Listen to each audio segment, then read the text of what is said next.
Welcome to the channel, everyone. Today, we're diving into costs and profits.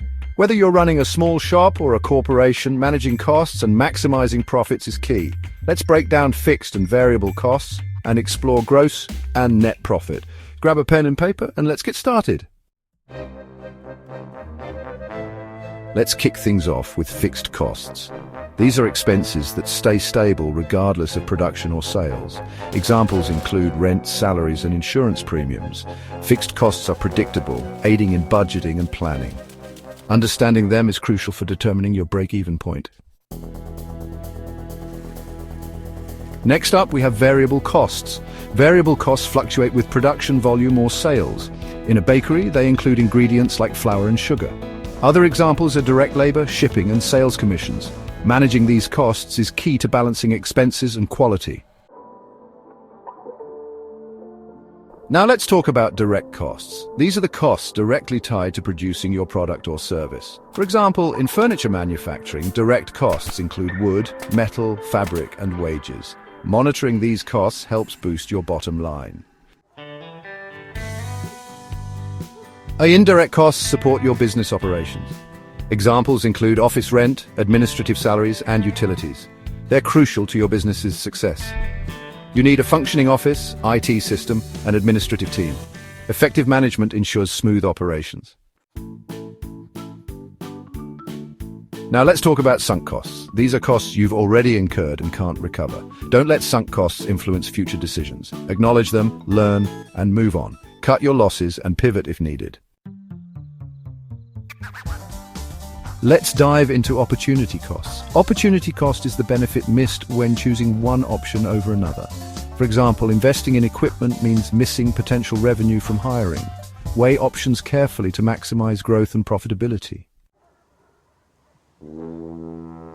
Let's talk about gross profit. It's the revenue left after deducting the cost of goods sold, COGS. For example, $100,000 in sales minus $60,000. COGS equals $40,000 gross profit.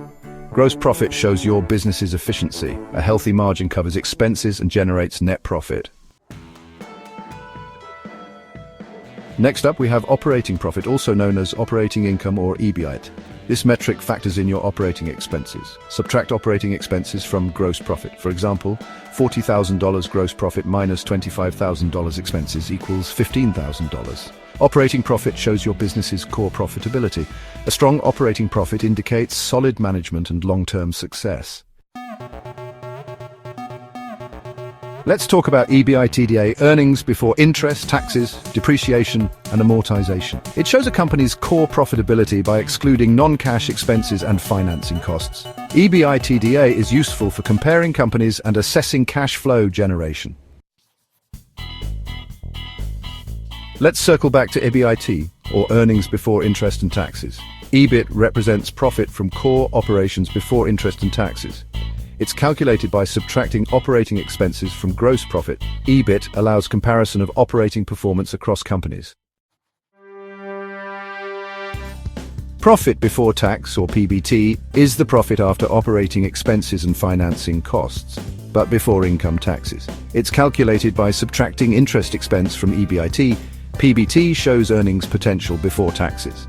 Investors use it to assess financial performance.